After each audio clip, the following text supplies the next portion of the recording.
Hello বন্ধুরা, কেমন আছো সকলে? আশা করি সকলে ভালো আছো। মৌ লাইফস্টাইলের নতুন একটা ব্লগে তোমাদের সকলকে স্বাগত। বন্ধুরা, গরম তো ভীষণ পড়ে গেছে, আর এই গরমে সবসময় মনে চায় যে হালকা কিছু খেতে।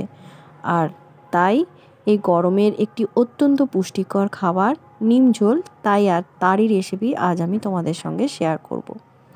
এর জন্য আমি নিয়ে নিয়েছি আলু, বড় বড় করে কাটা বেগুন, গোটা গোটা শিম, সজনে ডাঁটা। বেশি কিছু উপকরণ লাগে না, কিন্তু এটি শরীরের আর পক্ষে তো ভীষণই উপকারী, আর এই প্রচণ্ড গরমেও বেশ স্বাস্থ্যকর একটি খাদ্য। তো এর জন্য আমি খুব সামান্য পরিমাণেই সর্ষের তেল দিয়ে দিয়েছি কড়াইতে। তারপর বড়িগুলো আমি ভেজে নেব।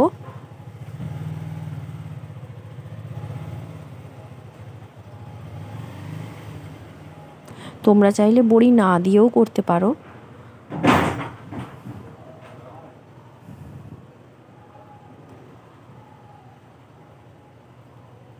হালকা আঁচে বড়িগুলো আমি ভেজে নিচ্ছি। বড়িগুলো আমার ভাজা হয়ে গেছে। এবার ওই তেলেতেই আমি কিন্তু সবজিগুলো একে একে সব দিয়ে দেবো।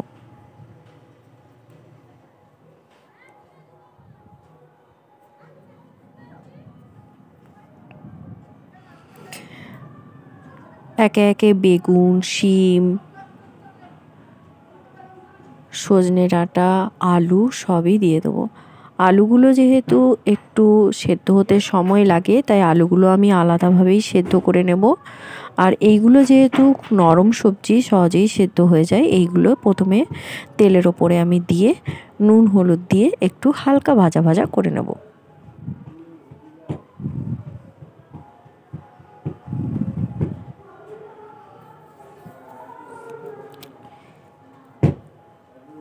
সামান্য পরিমাণেই কিন্তু হালকা হাতে নাড়াচাড়া করে নেব। খুব বেশি ভাজা ভাজা করব না, কারণ এটা আমি রিচ করব না, যেহেতু গরমের খাবার, তাই একদমই লাইটভাবে তৈরি করব।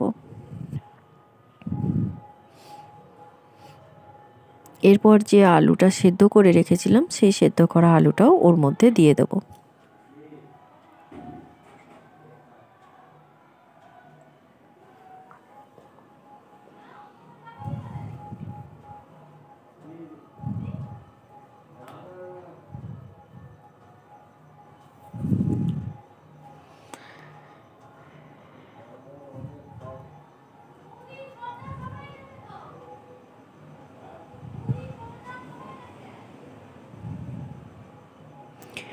সব কিছু সবজিগুলো দিয়ে আমি কিছুক্ষণ ঢাকা দিয়ে দেবো, যাতে ভালোভাবে সেদ্ধ হয়ে যায়।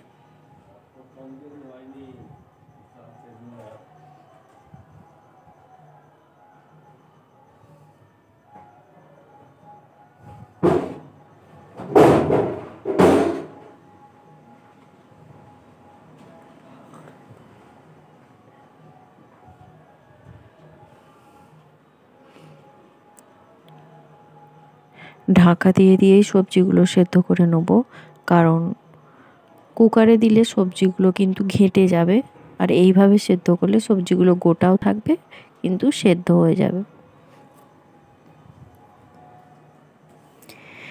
এরপর দিয়ে দেবো একদমই সামান্য পরিমাণে একটু সর্ষে বাটা, শুধু জলটাই দেব।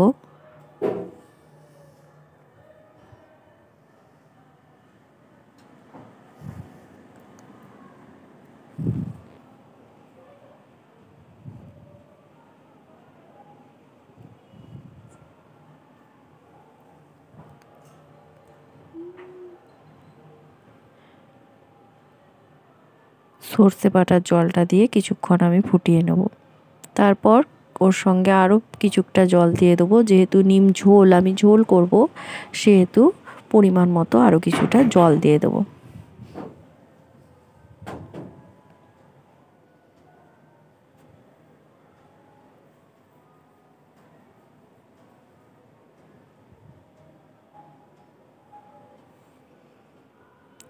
এরপর দিয়ে দেবো আমি সামান্য পরিমাণে লঙ্কার গুঁড়ো,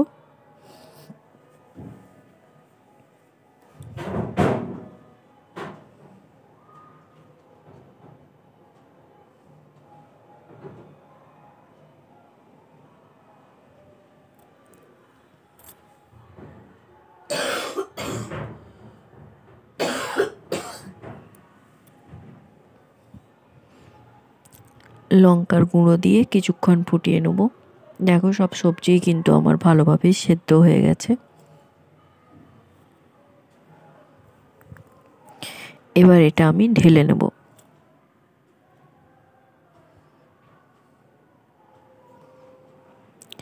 এরপর কড়াটা পরিষ্কার করে ওতে আর একটু খুবই সামান্য পরিমাণে সর্ষের তেল দিয়ে একটা লঙ্কা ছিঁড়ে দিয়ে দেবো।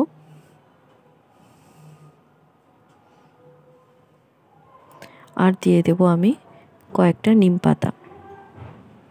নিম পাতাটা যে যার নিজে খাওয়ার মতো দেখেই দিও, কারণ নিম পাতা যেহেতু তেতো, যে যেমনটা তেতো পছন্দ করো সেই মতনই দিয়ে দেবে। দিয়ে নিম পাতাটা একদম ভাজা ভাজা হয়ে গেলে আমি পুরো তরকারিটা ওর মধ্যে ঢেলে দেবো।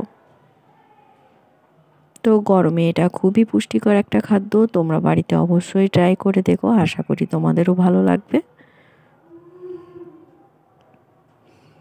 আর ভালো লাগলে প্লিজ একটা লাইক করো, কমেন্ট করো, শেয়ার করো। সবজিগুলো কিছু ঢেলে দেওয়ার পর কিছুক্ষণ ফুটিয়ে নেব।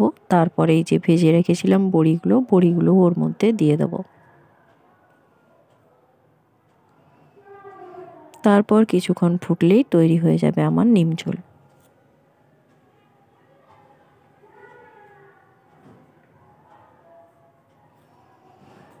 দেখো নিম ঝোল পুরো আমার রেডি হয়ে গেছে, আমি ঢেলে নিচ্ছি। একটা সবজিও কিন্তু ঘাটেনি, দেখো সবগুলোই গোটা গোটা আছে আর কিন্তু পুরো ভালোভাবে সেদ্ধ হয়ে গেছে। তাহলে এই গরমে অবশ্যই একবার এই রেসিপিটা বাড়িতে ট্রাই করে দেখো। আজ তাহলে এই পর্যন্তই, আবার দেখা হচ্ছে তোমাদের সঙ্গে নতুন কোনো রেসিপি নিয়ে। ততক্ষণ পর্যন্ত সুস্থ থেকো, ভালো থেকো।